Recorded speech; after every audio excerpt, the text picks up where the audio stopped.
All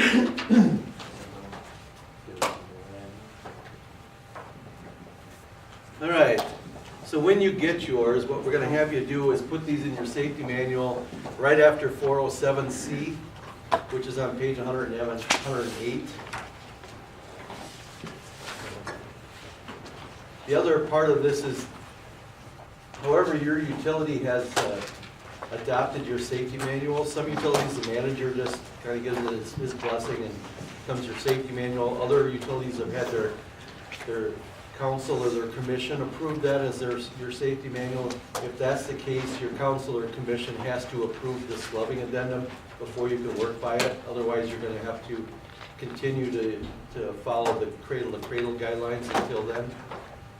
But once they approve it on the local level, then you can start, and you've got the training done here, and then you can start using the gloving guidelines as for gloving.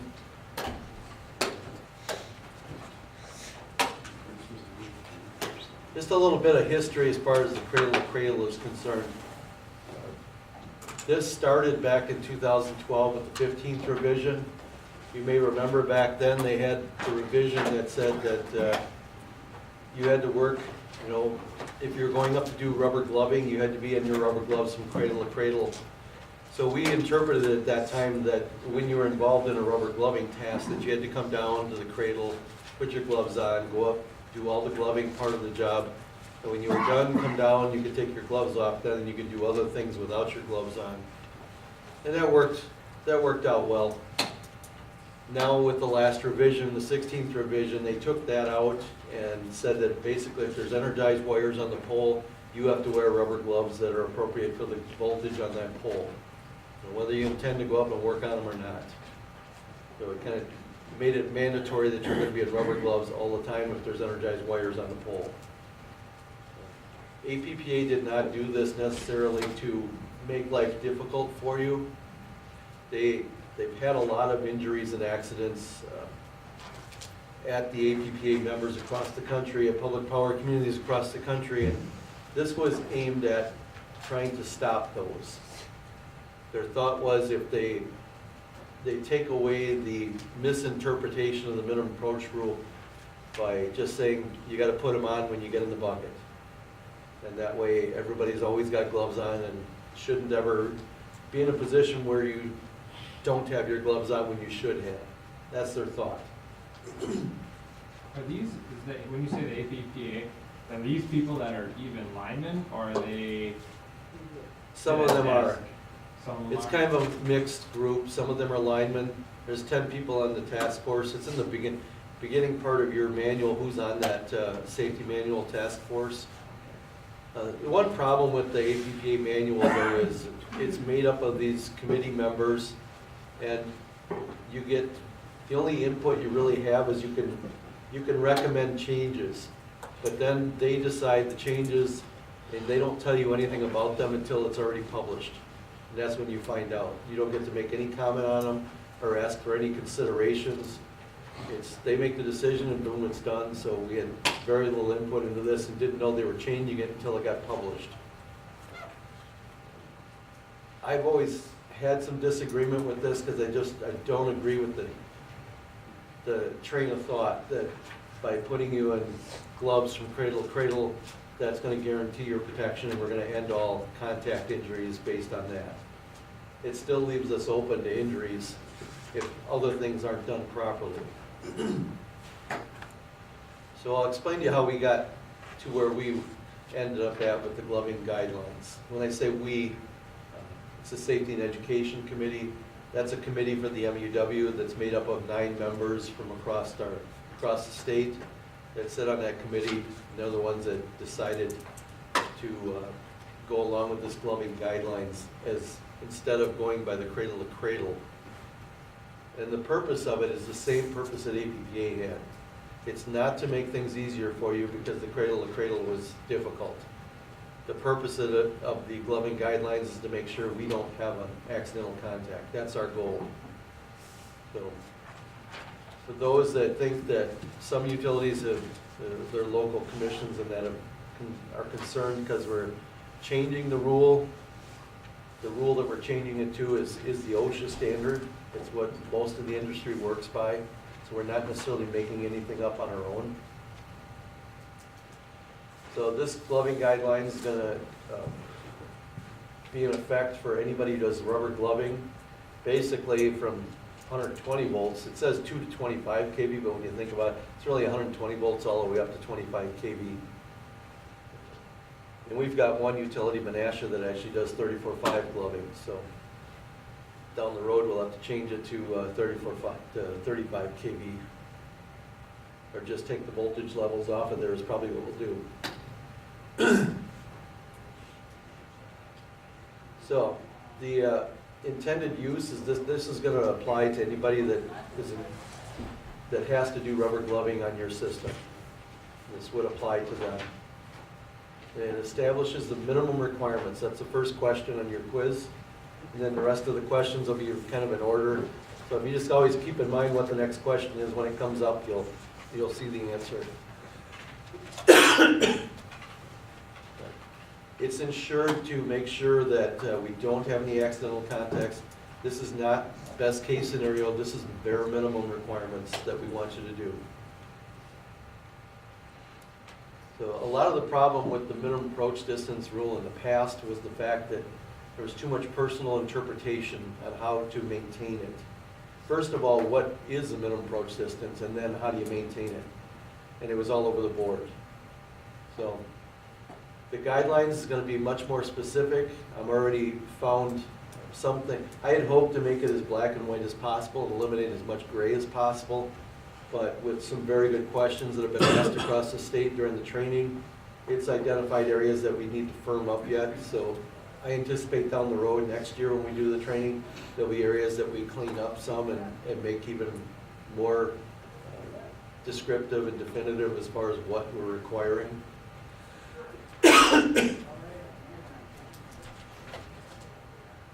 So there does have to be enforcement, unfortunately, for anything to work. And that was my question to APPA when they came. I asked them, had they looked at what the root causes of the accidents were? They based the rule change on the amount of accidents they had, but they didn't dig deep into each accident and find out what the root cause of them were.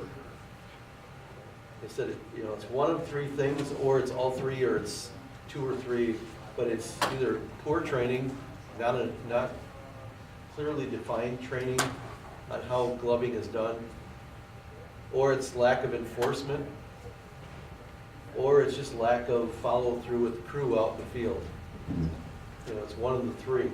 If we've done our job on the first two, then yeah, by all means, we've done our best we can do, and it's not working, then the only thing reserve we have is cradle to cradle then. But we hadn't done the first two yet. To be honest, in the past, when we've talked about gloving, we've just said, we've mentioned the minimum approach distance, that you have to maintain it. But we really haven't gone into detail on how we do maintain that. So I'm just as guilty as anybody else. So this is a fix on that first and foremost, is to make sure that we're doing a better job training. Then we have to have the supervisors doing a good job of enforcing the gloving guidelines. If we don't have enforcement, then it's going to be, whatever we decide, whatever our personal interpretation is of what's safe, it'll be what we do. So, you're out on Highway 43 and you got grandma's doing 45 because that's safe to her, and you've got somebody else doing 85 because that's safe to them, and everything in between. That's kind of what we had in the past. We want to make it so that it's more across the board. This is the minimum of what we do, and you can always do more, but this is the bare minimum of what we do, and take out as much of the personal interpretation as possible.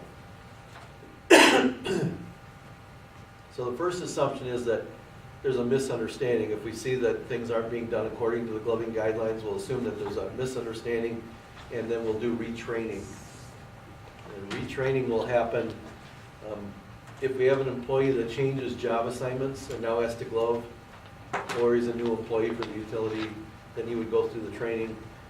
If there's a change of equipment, let's say we add a new piece of equipment to the system, and we're not familiar with it, so, you know, what parts are energized, what voltage are they energized at, how close can we get to them, what's the work procedures for working on them.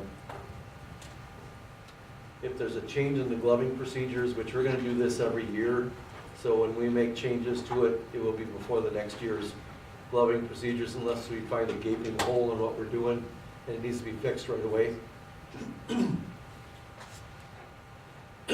If during a periodic inspection, we find that things aren't being done properly, that would trigger a retraining also. Could be during an annual review. Supervisor says we've had a number of discussions, it's never quite up to par. You're always just a little bit under par, so we're gonna have you go through retraining. And it could be after an accident where the investigation reveals that gloving guidelines were not being followed. So as far as the retraining is concerned, you make arrangements with the MEUW, me or Jake will be there at our soonest availability, and we will do the retraining for you. As far as the rule itself, the gloving guidelines, this is not anything that we made up ourselves. We looked at the OSHA revision. We had a very fresh revision of the OSHA standard that stipulates how we do our work every day. The OSHA 1910-269 standard is for maintenance in an electric utility distribution system. And so if you're out changing a 35-foot pole with another 35-foot pole, that's maintenance and you're working under the OSHA 1910-269 standard. If you're changing it out to a 45-foot pole, it's different now and that's considered construction. And now you're working under 1926 subpart B. We both know the work is virtually the same, we're just putting in a 10-foot taller pole. But other than that, it's virtually the same. We might have to splice the wire up and get a little more wire to get it up higher, but other than that, there's not much difference. So, but there used to be some discrepancies in the two standards, even though it was the same work. So when they did this revision back in 2015, they unified those two standards so that they're the same. But they also took a hard look at the industry and where things were going in work practices and equipment and made a lot of adjustments to it and changes. There really had not been any significant changes to the standard since 1994.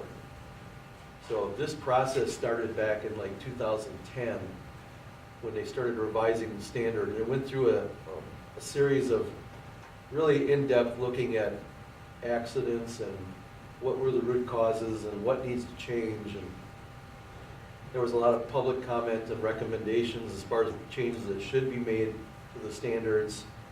And then there was public comments and what they were, here's the proposed rule changes, and then utilities were allowed to make comments on them. You know, and some comments were good and swayed where they were going, and others, they decided to stay in the same direction they were going. So that's how that revision happened. Finally, in 2014, they posted in the Federal Register the final 1910-269 and 1926 subpart B standards that would be implemented on April 15th of 2015. Now, along with the new standards, they also published all the paperwork that went into, all the work that went into the changes themselves. So that means they explained all the things they looked at when they looked at a rules change very thoroughly, which I really appreciated. Being the federal government, you know, it was actually a very clear process. They explained exactly what they were thinking and what they were looking at. And when it comes to cradle to cradle, it was one of the recommended changes. It was recommended that OSHA adopts cradle to cradle. So what OSHA, there was about 3 pages in that Federal Register where they explained how they looked at the accidents and the root causes. And they never once found that the minimum approach distance rule was the cause of the accidents.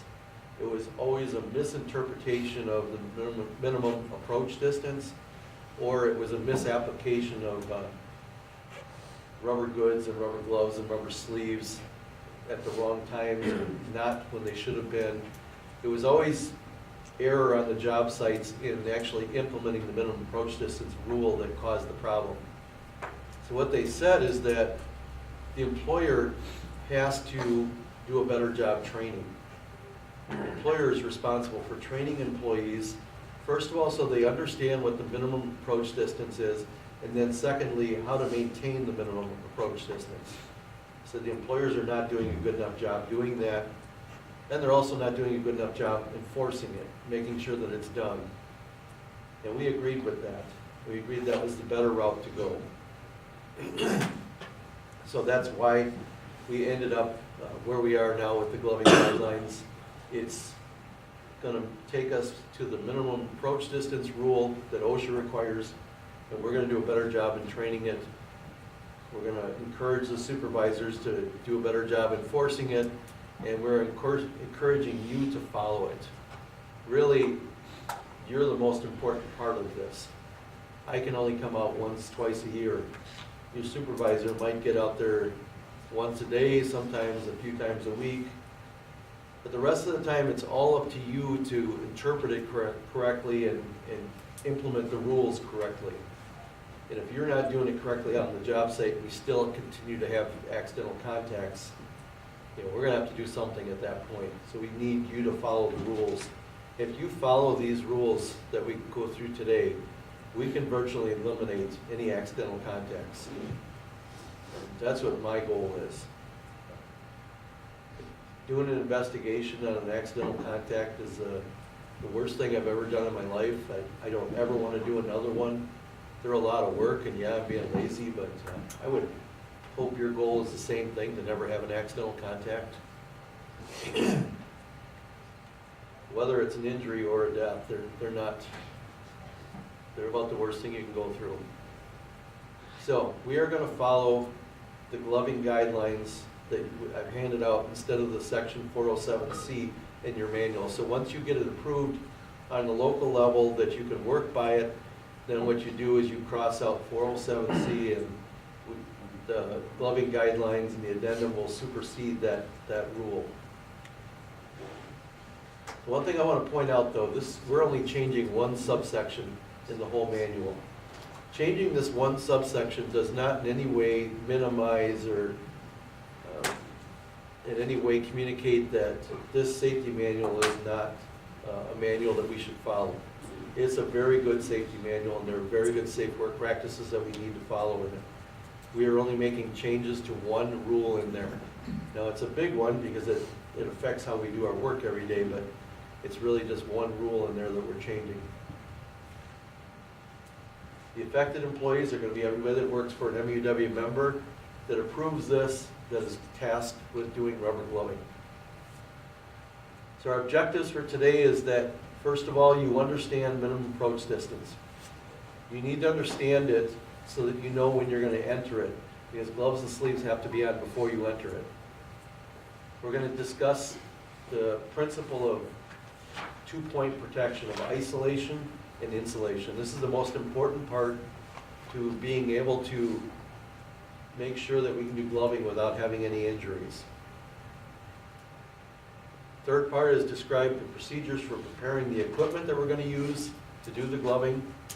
To provide some examples of common practice or how we implement the gloving guidelines. There's examples of different types of common jobs on our distribution systems.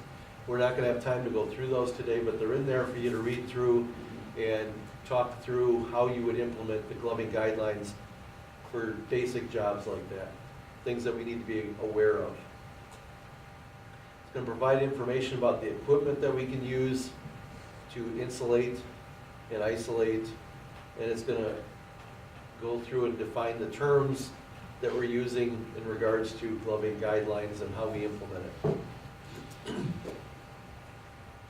So again, the intent of this is to give you a set of guidelines to follow that is clearly understood. So I'm asking you today to ask a lot of questions. If anything doesn't make sense or you want it clarified better, the questions that have been asked have been very good at helping me understand where we need to improve this guideline in the future. where the gray areas are at. They've all been very good questions, so don't in any means think you don't want to ask the question because you don't want to make you feel bad or anything like that. You won't. Don't worry about it. We want to make sure that we're making this as clear as possible. So if there's areas that are still gray, we want to firm them up. We want to make sure you understand the principle of isolate and insulate. Insulate, I think most of you do pretty well at. When I'm out on job sites, you do pretty well at insulating the parts that are energized. The part that we don't do is the isolation from ground potentials and other potentials. And that's really the crucial second part of this that prevents any accidental injury. You should be able to suffer a glove failure while you're in the process of gloving and not have a contact injury. With cradle to cradle, all they're telling you is you got to have gloves on when you get in the bucket truck and before you take it out of the cradle. That's not going to protect you if that glove fails. If you're still in contact with something that's a ground potential or at another potential, you've got a path to ground or you've got a path to another potential. There's going to be current flow across your body, and that's what's going to hurt you. It's not so much the voltage, it's current flow that we need to stop. And we stop that by not providing you any other path to any other. We're not going to complete the circuit through your body. So that's where the isolation insulation comes in, and it's the second part of using the gloves. I want you to understand the minimum approach distance when you are approaching it. Understand the proper class gloves that you can use, and then you need to understand too that, like I said, this does not change our safety manual, and it doesn't in any way say that our safety manual is not a valid document. It's a very good manual. It has very good safe work practices in it that we need to follow. So everything else still applies that's in the manual. So let's start with minimum approach distance. This is the definition from our safety manual. And what it says is that minimum approach distance is the closest distance an employee is permitted to approach an energized or grounded object. I wish it would say qualified employee here, because we don't want unqualified workers within the minimum approach distance or even approaching it. They're much too close. But this is saying that before you enter the minimum approach distance area, you need to be insulated from the energized conductors. So you have to have gloves on and possibly sleeves also that are rated for the voltage of the equipment or conductor that you're approaching the minimum approach distance of. APPA section 507.1 stipulates that no employee may approach or take any conductive object without an insulating handle closer to exposed energized parts than the minimum approach distance for that voltage of that piece of equipment or that conductor. And we find that in table 507.1. There's other tables there. The other tables have altitude corrections and transmission voltages. None of them really apply in the state of Wisconsin, so 507.1 is the main one we have to abide by. Unless the employee is insulated from the energized part. So he puts on gloves and sleeves, and he's insulated from the energized part. Then he can enter the minimum approach distance. Or the energized part is insulated from the employee. So we get up there and we get rubber cover-up on the energized conductors, and then we can enter the minimum approach distance area. So those are the things that have to happen. So here's that table 507.1. You probably can't see this. It shows up good in some rooms, but other. For 51 volts to 300 volts, what it says there is avoid contact.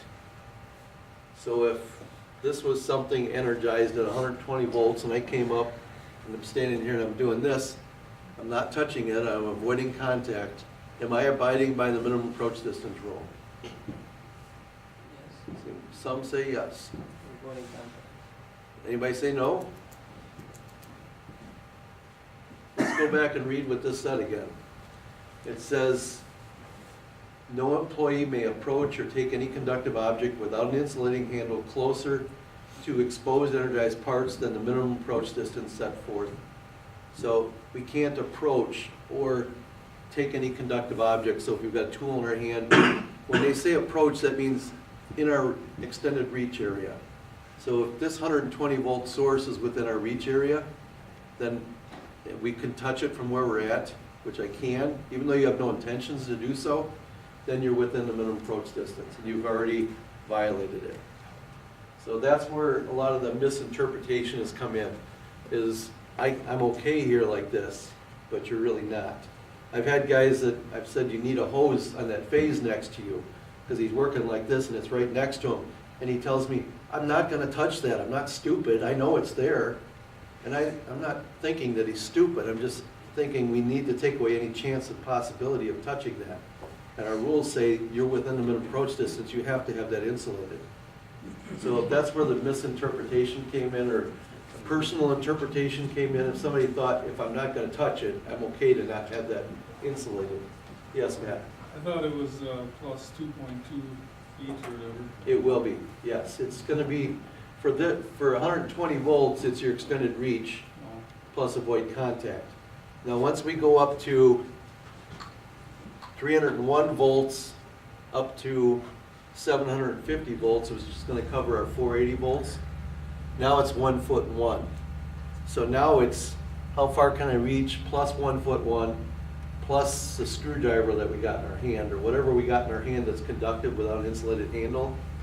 It would have to be, so if we got a 1,000 volt screwdriver in our hand, then that doesn't count against our minimum approach distance. The only thing that's going to count against it is our hand, our reach, and that 1 foot 1 on the end of it. So there's like an imaginary 1 foot 1 on the end of our arm. Once you go up from 750 volts up to 5 kV, that's our 2400 delta systems and our 4 kV systems, the distance is now 2 foot 1. So now we've got our arm reach, our anticipated movement, or our potential movement. So we're not going to say, where are you going to reach to? We're saying, where can you reach to from your work position?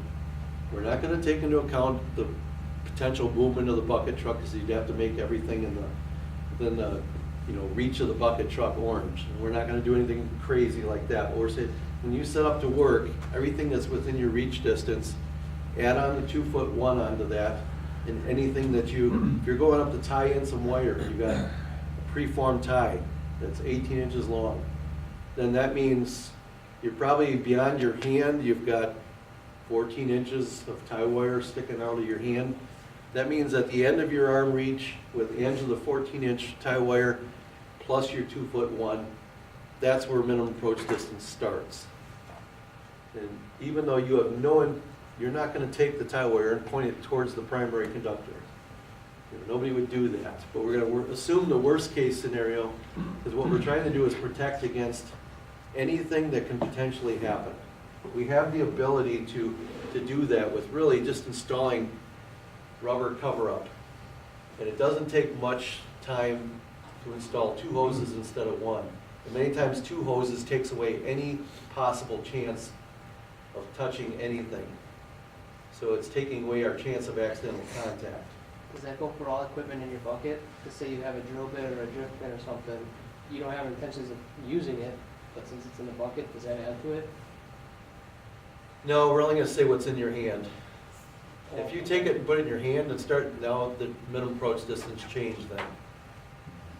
Somebody sends up a 6-foot tap on a hand line and you grab it off the hand line, now all of a sudden it's 6 feet plus your arm's reach.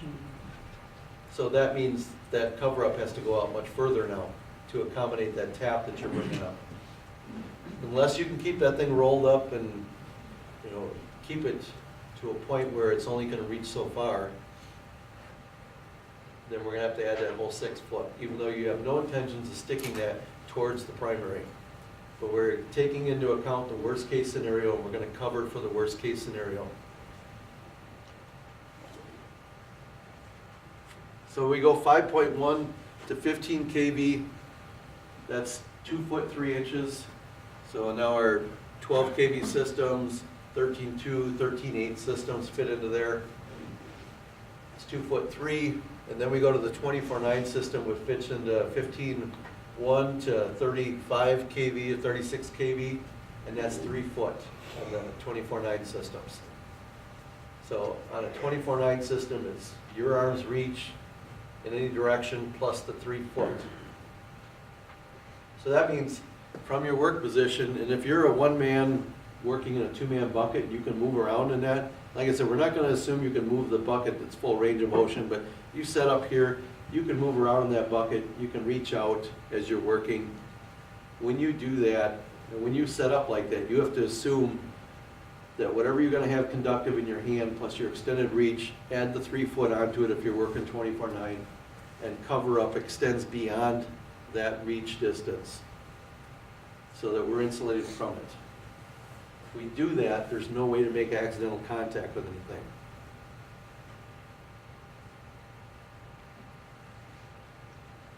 Rubber sleeves, rubber gloves have to be put on prior to entering the minimum approach distance. So it's not after we enter, it's before. So it's important we understand where it begins at. What are we going to have in our hand that's conductive? We're coming up there. When is it going to start? Because just like in football, if you go across the line of scrimmage, doesn't matter if you touch the guy on the defense or not. If you go across the line of scrimmage, it's encroachment, right? It's a violation of the rules. Same with minimum approach distance. If you go across that minimum approach distance line, you may not have touched anything, you may not have had any contact, but you have encroached on the minimum approach distance. It is a violation of the minimum approach distance rule. So it's important to understand where that starts from. So when we look at this picture, we've got an energized conductor here. And then we've got a line here with 2 arrows on it. This line represents our minimum approach distance. And it's going to be the radius around that conductor that's going to create the sphere that we can't be able to reach into. It's the minimum approach distance. This sphere here is the minimum approach distance. So if that's 24/9 in that, that's 3 foot. If this is 12 kV, then it's 2 foot 3 inches. Take that around 360 degrees, and that's our sphere that we can't be able to reach into. This line around the lineman here represents his extended reach area.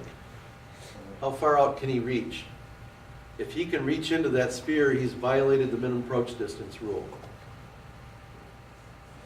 So that's where some guys feel like where they're working, if any part of them where they're working at is within that, then they're in violation. But no, that's not the case. It's your extended reach in all range of motion. Can you reach into that minimum approach distance sphere? And if you can, then you're violating the minimum approach distance rule. I think one big thing is underground.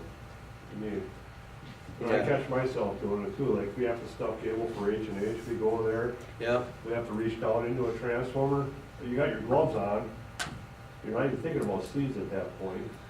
You know, Yeah. all see you looking at, you got a hot elbow right at Yeah. your shoulder, you know, underground is nearly impossible. you know. We're going to talk about it, but I don't necessarily have a great answer for it. For one thing, we can't isolate ourselves from ground potentials. And the other part, it's so, I mean, we can insulate to a point, and we'll talk about how we can insulate ourselves. Right, that's the city, you put some blankets or something in, but you Yeah. don't think about it at the time, you know. But Yeah, and you know, that's why a number of utilities have gone to putting pedestals right next to the transformer. Because once the transformer is energized, they don't want you fishing services in that transformer at a later date as homes get added.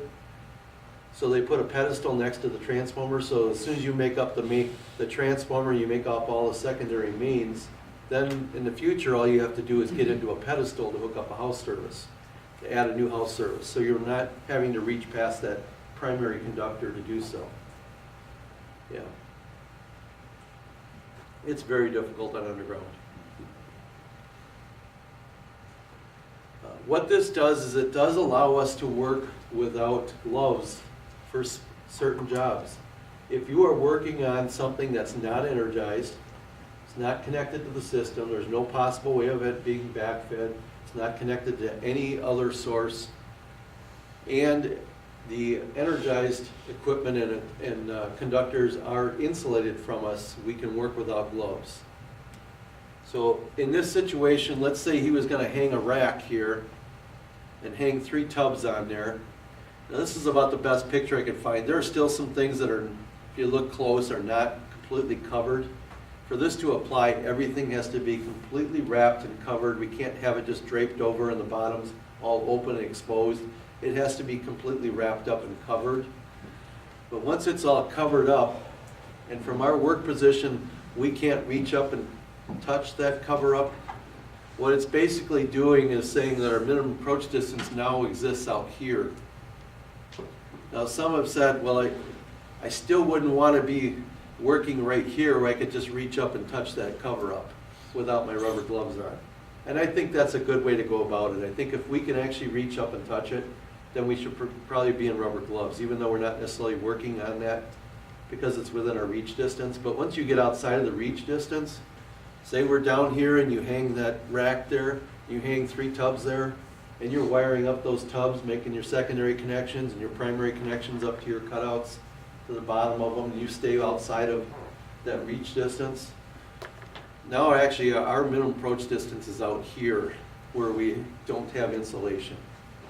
And some have said, I don't feel comfortable with that just trusting in that rubber cover up. But if we go back to what that rule said, the rule said either we have to be insulated from the energized part or the energized part has to be insulated from us. That's how the rule reads. And the insulation has got to have some value to it. If we're not going to trust it for insulating us, then it really has no value. The difference is, though, is that it's secondary protection. We have 2 different types of insulation that we use. Some are primary, some are secondary. The only ones that we have that are primary are our rubber gloves, and some use their sticks for primary protection, meaning the stick itself is your insulation from the energized part. But other than that, everything else is considered secondary protection. We are never going to intentionally touch something that's covered with a line hose or a blanket and trust in that being our insulation. Which now we have, with having them have to be tested, it probably makes that a better, I mean, you're not, like you said, you're not gonna use it as a primary, Yeah.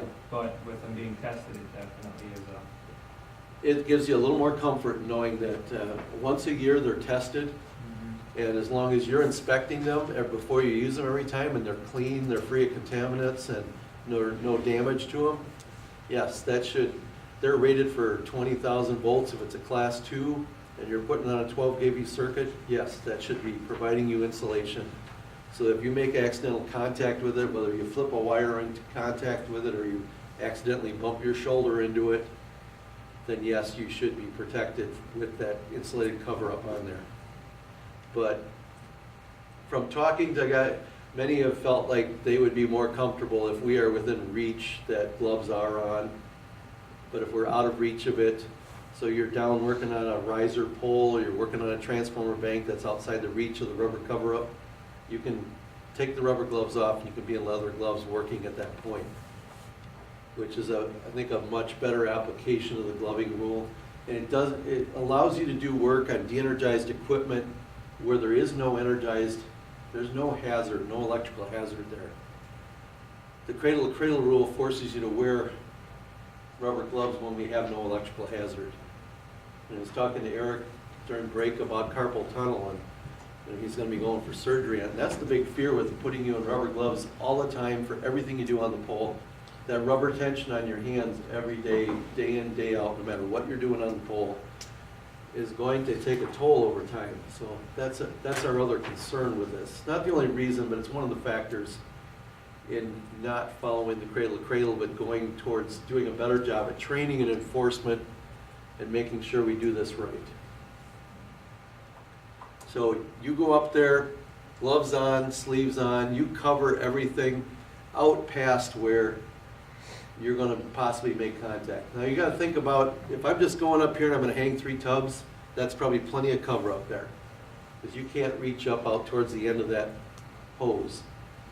But if you're gonna now pull up some 6-foot leads of 500 MCM copper to hook up, no, I don't think you're gonna take the 500 and take it out and point it right at the primary. But because it's within physical capability to do so, we're gonna have cover up that would allow you to be able to, worst case scenario, at the end of your reach, have that 6-foot piece of copper. So we would put another hose out here, which would cover us out past that piece of wire. It seems like something that we don't necessarily need, like doing work that we don't need, but it's just taking away any chance of anything contacting anything energized. We're gonna insulate it from us. And that's gonna allow us then to do this work down below without our rubber gloves. Does that make sense? Okay. What is your opinion with, like, I mean, 'cause obviously in that last picture you have, you're doing that, and that pole has a ground wire on it. Yeah, Is there just any stipulation with that, or, because I mean, the definition here does say, or a grounded object. yeah. I'm just curious, I guess, I mean, if we can treat it, because it is a grounded object, if we can, I've never quite understood what they meant by that grounded object. They don't really explain that well, because then we're gonna consider that pole all the way down to the ground grounded, yeah, and we can't come in contact with it without rubber gloves on. yeah, I don't go by, okay, the neutral's a hard one, because the neutral on an overhead system, our safety manual says we have to treat it as an energized conductor. They don't say what class gloves you have to have on, but they just say we gotta treat it as if it's an energized conductor. But the thing is we go up and we isolate the primary, and then we test it, and then we apply grounds to it, and we ground it down to our system neutral. So when does it become an energized hazardous conductor, and now all of a sudden it's our safe conductor? When does that happen? What do you think? When they tell us to treat the neutral as if it's energized, Well, I know one spot will be if you're sharing a secondary neutral with your primary neutral, you don't open that up. yep, You got primary potential right there. yes. Anytime you can complete a circuit, you are putting yourself in a spot where current can flow. And that's where the neutral can get us into trouble. It's not necessarily the voltage level that it's at, and it can be up to a primary voltage. It's more about the current that can flow. So if you're adding a pole ground to a pole and you run a ground wire up, and then you go to hook up that ground wire to the system neutral, we're in an area where maybe the neutral is not grounded the best, and we just happen to get into a really good spot with that ground rod, and we might actually have a better ground connection there, and when we go to hook it up, there might be a little bit of current flowing on that. And it only takes 10 milliamps to put your heart into ventricular fibrillation. So any place that we could have current flow is where we have to wear rubber gloves on the neutral. If we aren't opening the neutral and we're not adding anything to it, we're okay. If you go up and you hook up a house service, and you got class 0 gloves on, you're fine doing that. It's not going to, you're not doing anything there where you're necessarily going to have any current flow there when you're adding a house service. But if you built a 6-pole extension and you got 3 ground rods on those poles and you go to tie that in with the main line, yeah, you better have rubber gloves on when you do that.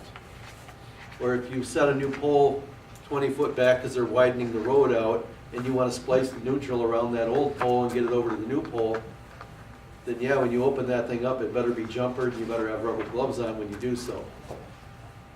that makes more sense, saying it like that, than just how it's written. Yes. Anytime you're gonna, make a connection.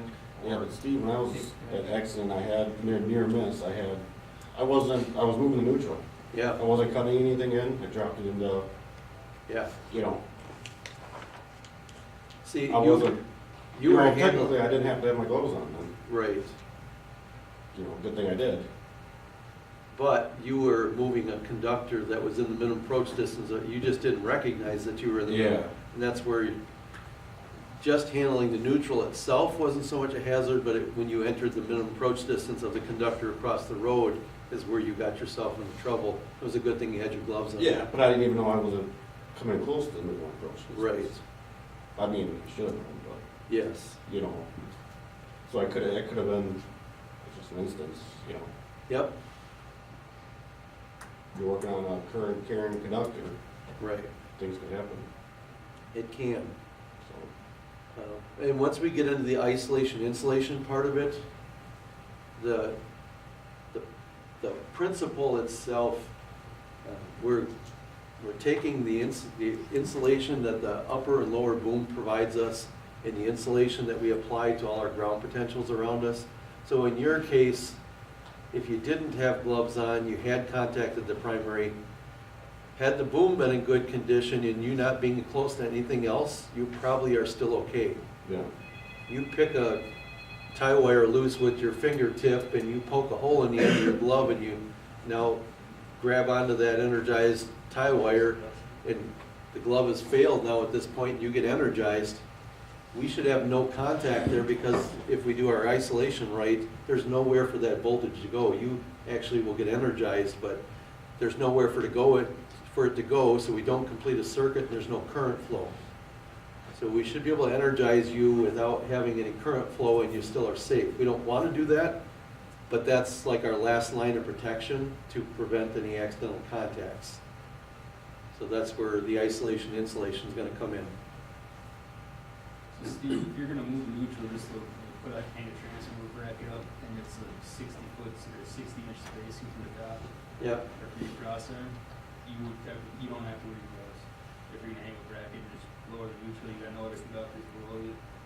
Well, and then that's when you get into the weird stuff, because, yeah, you're moving it up a little bit, and you're not gonna come close to anything, but you're handling a conductor that's 125, 150 foot long to the next pole, and worst case scenario, let's say as you're moving it up, it snaps at the next pole because there's only a strand or two holding onto it, and it flips up in the air and it might make contact. And I realize these are kind of the chance of this stuff happening, but it's within the realm of possibility. So yeah, we should, just like in Tony's case, because he was moving 2 spans of wire basically up, it was good that he had rubber gloves on. He didn't recognize that he was in the minimum approach distance of that other conductor, and that was the first mistake, but then when he did make contact, he was protected because he had his gloves on. I wouldn't put the gloves on if you're moving it up, just because even if it breaks as you're moving it, you're protected from getting into series with that. It shouldn't break, if you're looking at what you're moving and all that. And I get all the common sense part of it, but what we're trying to do is eliminate any possibility. So I guess if your question is, we're just moving it up, should we have gloves on? I guess it depends on how much you're really moving it, and maybe that doesn't sound right. Because I want to give you a black and white answer here, not a gray answer. If you're kind of questioning it, it's almost like you're better off just putting your gloves on. Yeah. If you yourself is questioning, Yep. is this, can I do this? Maybe you're better off just, I mean, you could play the game of, you could do this scenario, that scenario all day Right. long, but You can. it's common sense and what you want to do. I don't want to play it out to the point where it's ridiculous, but also within the realm of possibility. We want to take away any chance. So if anything happens, like in your case, you didn't see that other primary wire and you bumped it into it and you were protected. Yeah. We want to protect ourselves against things like that. So, I would say if we're just going up to make contact with the neutral, to say to hook up a house service, or we're just hooking up a ground to the neutral, the neutral at that point doesn't necessarily have any voltage on it, and we're not in a place where we can get into series with anything.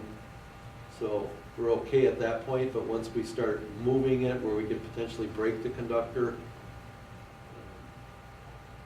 or we can move it into something else, then yes, we should have our rubber gloves on. Does that sound reasonable? Okay. These are some of the things we need to clean up in the future so that they're clear. All right. We're gonna move into isolation. So the other picture I had here of the underground setting. So this is showing doing underground terminations on a riser. Everything above is covered. The hot taps are not on, they're connected, but they're just hanging down. We do have to consider the concentric neutrals when we wind those off. That's conductive. That's a conductor that we have to consider adding to our extended reach. So cover-up has to go far enough, and they've got two hoses going. I'm assuming in the other direction, two hoses too, but two hoses going out, so there's no way to make contact with anything. The other end of this cable is grounded on the other end, so it's de-energized and grounded. So we can take gloves off and we can do the terminations on this setting. If it's brand new, do you still have to ground it? If it's brand new, laying on the ground on the other end, I mean, it's made up in the transformer or something with nothing ever hooked up. if it's never been hooked to the system, and that's why we always say work from the load side out to the source. Now, even though you're hooked up into transformers and you're grounded, it's not hooked up into anything. It's all brand new equipment. So yeah, you're just fine. It's isolated from your utility system to where it could be fed by something. You do have to be a little careful if, let's say this is laying on the ground on the other end, not hooked to anything, and you've got it up in fairly close proximity to, especially as you get into the 24/9 voltages, you can actually get some induction on this from those conductors above you. So there is some things you gotta be careful of here. It's probably best to have that other end tied down and grounded so that we bleed off any induction that could happen there.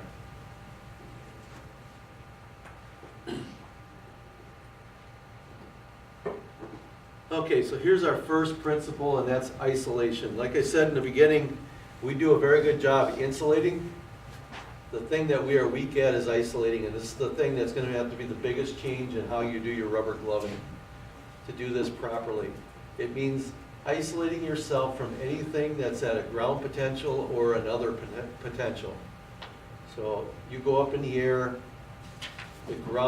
the pole is going to be considered ground potential, the cross arm's ground potential. The neutral is any case ground of any equipment that's up there.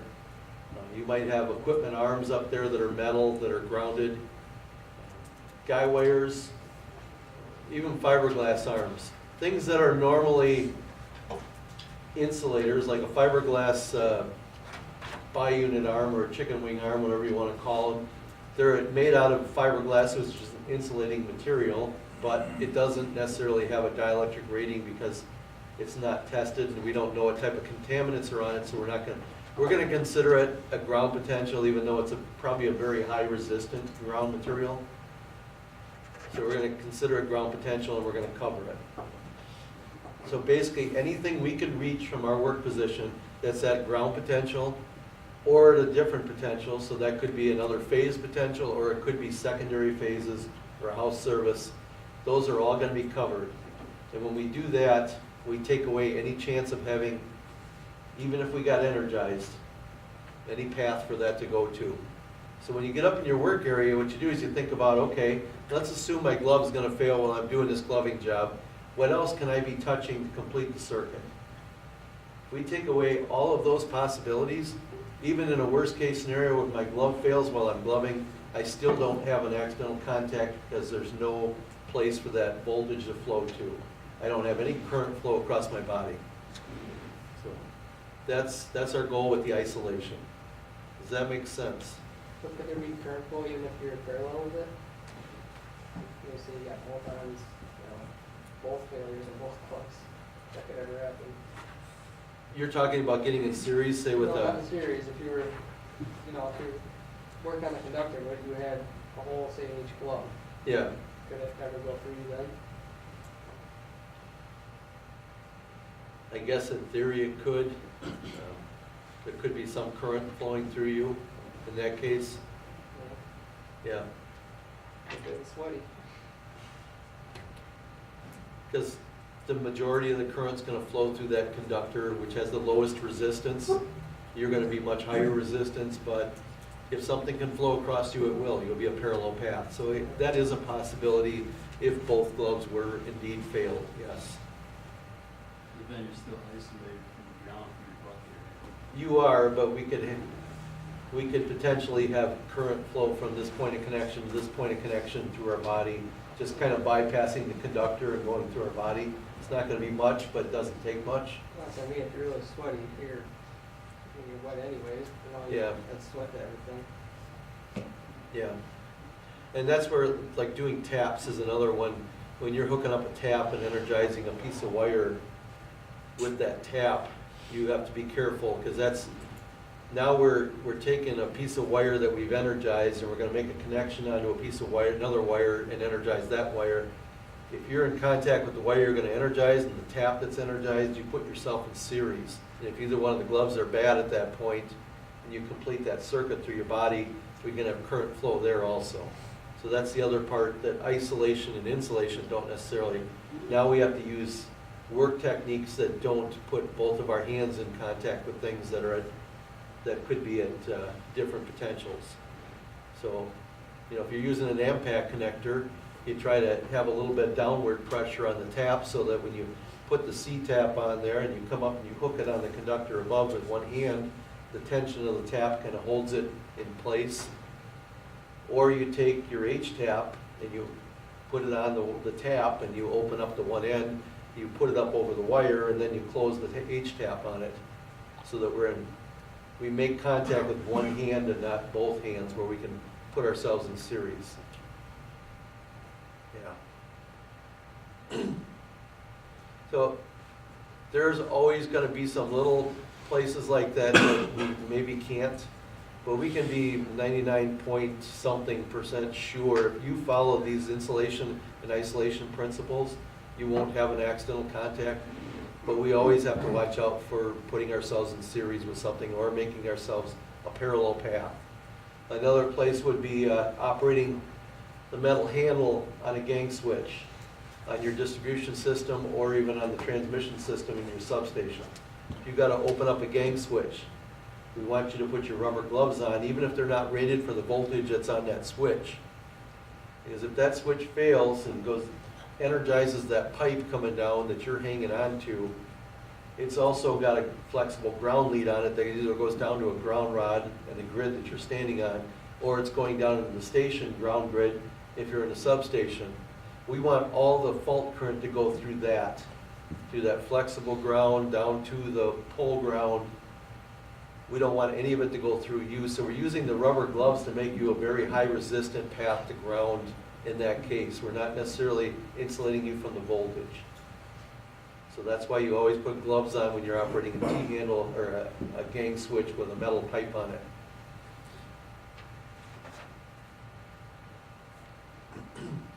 So the things that we use for isolation are our bucket truck. Our bucket truck has a insulated lower boom, insulated upper boom. There's usually a red line with arrows pointing to the insulated section. Those are the sections that we have to make sure that we maintain and we keep an eye on. They should be tested annually. So we should look at the test information and make sure that it's been tested in the last year. That's usually found on the driver's door or on the window behind the driver's seat. Utility sales will put it on by the lower controls. You'll find it there, but look for it. It should have been tested in the last year. Beyond that, that only tells you that on that day that the truck was good. It's all up to you after that as far as maintaining that truck. Keep it clean. If you develop a hydraulic leak, repairing it, cleaning the hydraulic oil off of it. Once you degrease it and clean it off, you need to re-wax the boom. They recommend that you retest the boom after that. But you do want to not leave oil on the boom, because that can trap contaminants that can cause tracking. We just had 2 trucks that failed recently up in Wisconsin Rapids. One of them was, and they were just doing their annual test on the booms. They looked clean. One of them had rubbed pretty good on a bare conductor. This was just what I was told. So it had some bare conductor kind of embedded into the fiberglass that allowed it to track over the insulated portion of the boom. And when they hooked up the high pot tester to it and test it, they had a loud explosion. The other one had a contaminants on the boom that allowed it to fail. So both of them looked fine, just looking at them, but they had problems with them and they were leaking. So we want to make sure, because that truck is the only thing between us and ground potential, we want to make sure the truck has been tested, the boom is clean, and that it's in good condition. So inspect it on a regular basis, clean it, wax it, run a silicone cloth over it, whatever the case may be, but keep it clean and waxed. Don't forget about the inside of the boom also. Many just look at the outside. Truck manufacturers have told me you gotta keep the inside of the boom clean also. So if you develop an oil leak inside the boom, because one of the hoses goes bad in the interior part of the boom, you need to clean that and degrease it also, because now contaminants can get into that oil that's on the inside of the boom and we can have tracking there. It's kind of like our extendo sticks when we test them. Many times the exterior of that extendo stick is just fine. The problem's on the inside of the stick. Same thing with your boom. So keep an eye on that stuff. So what they recommend is that you get the boom all the way up in the air and through an access hole, get a steam cleaner and clean the inside of that boom out. Get all the contaminants out of there. The other isolation devices that we're going to use is our cover-up, and our cover-up needs to be tested. Now it's required to annually test all our rubber line hose, our rubber blankets, and our rubber hoods. That's the first step. They've been tested. The next thing is maintaining them, keeping them clean, inspecting them, making sure that they are going to do the job and insulate us from not only other potentials, but from ground potentials. So when we go up to insulate ourselves from ground potentials, run an overhead setting. Let's say we're going to go up and change an insulator here that's bad. Then anything that you can reach that's at ground potential has to be covered. So cross arm here is at ground potential. The pole is at ground potential. This case of this transformer is at ground potential. The neutral is at ground potential. If we were to have a span guy or a head guy in here, then those would be at ground potential. We would have to cover all of those that are within our reach. We also have this primary phase coming down here that has to be insulated. If we're doing this phase here, it's the same phase down here, so it's not so much a difference of potential. It's more insulating from the energized part. But once we get down to the secondaries here, now these are energized at a different voltage, so it's a different potential that we have to isolate from. Same thing with a house service that might be coming off of here. If the bottom of your bucket's in contact with it, we're now introducing a ground potential to that bucket, and we're now doing away with the isolation that we got from the upper and lower booms. We've just bypassed them by introducing a ground to that bucket. The bucket itself doesn't get tested. The insulated liner does get tested, but anything you can come in contact with, the jib or anything else, the controls, those can all be at ground potential at that point. So that's why we don't want the bucket or any part of the boom touching anything that's at ground potential. If we are 3-4 feet away from the neutral, no need to cover it. If we're right up next to it, and it's kind of hard to keep track of because it's down below us, we're working up here, then yes, we should cover it so that we make sure that we're not making contact with a ground potential. Does that make sense? Okay. Now the other question I've had from guys is, let's say we're putting up a house service on this pole here. So I'm going to come up and pull up a house service here, and I'm going to have probably 6-8 foot of excess triplex here when I do so. Now, do I have to figure that 8 foot coming out here, worst case scenario? The answer is yes. So you would have to cover all 3 phases to the extent of that excess wire before you put the house service up. We're in the backyard, all your hooks. If you're in the backyard out of your hooks,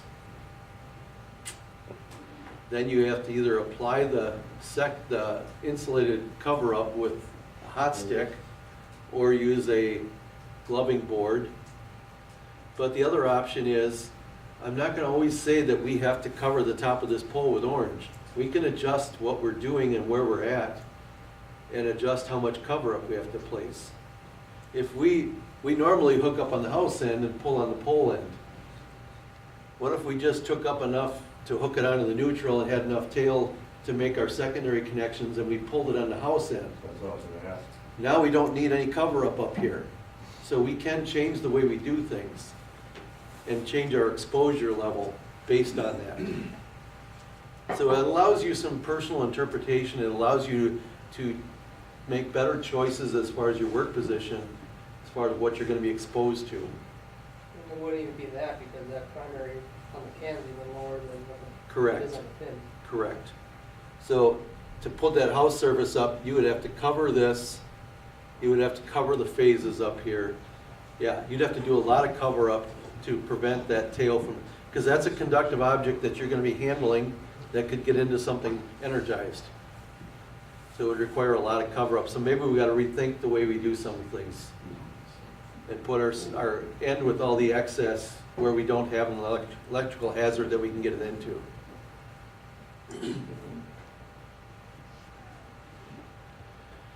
Now we get into underground. And this was Eric was talking about. First and foremost, we don't want you touching elbows as much as possible, but I understand that that's in a perfect world.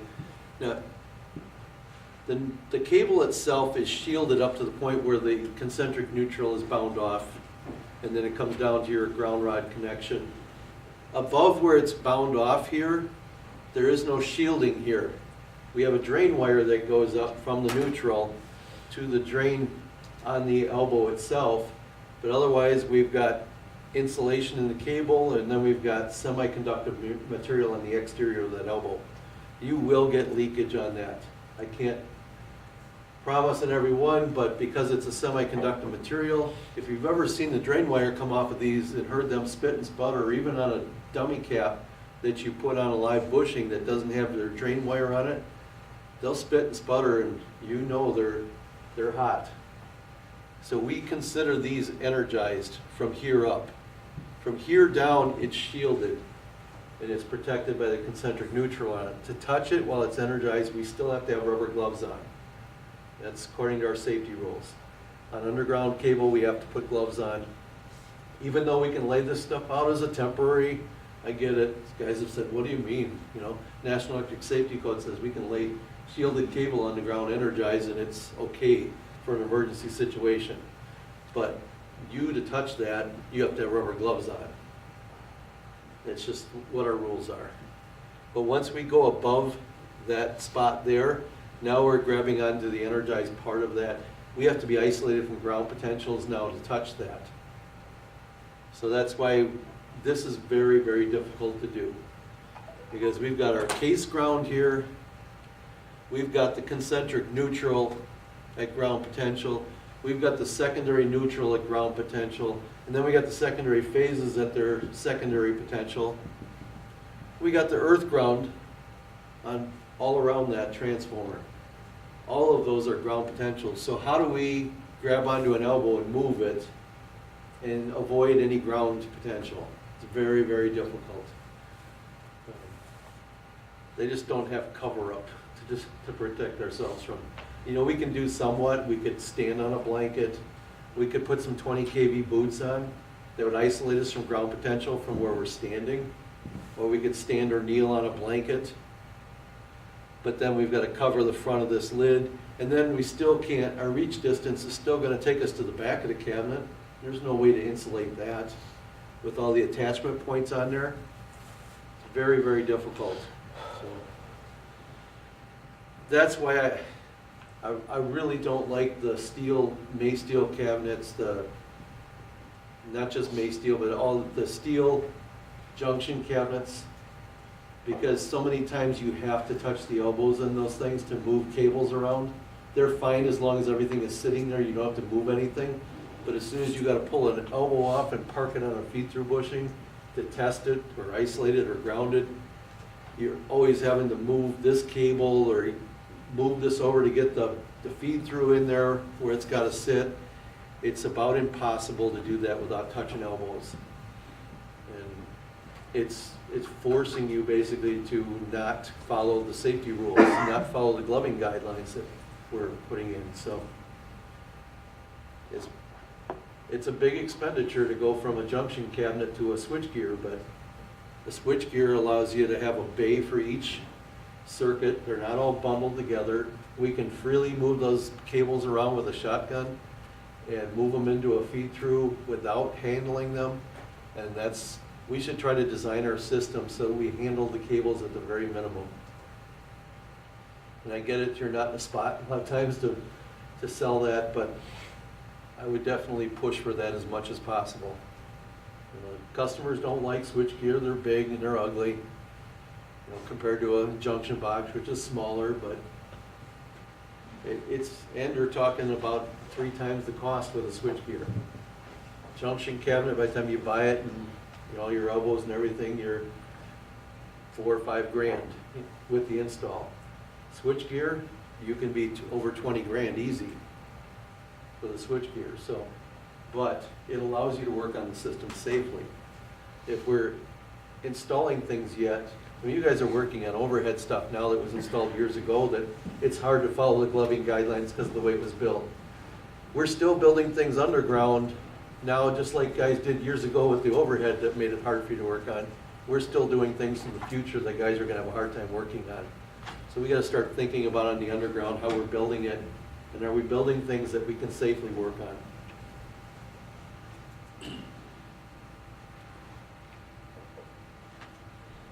I tell you what, we're at, why don't we take about 5 minutes? I've still got a lot of material to cover.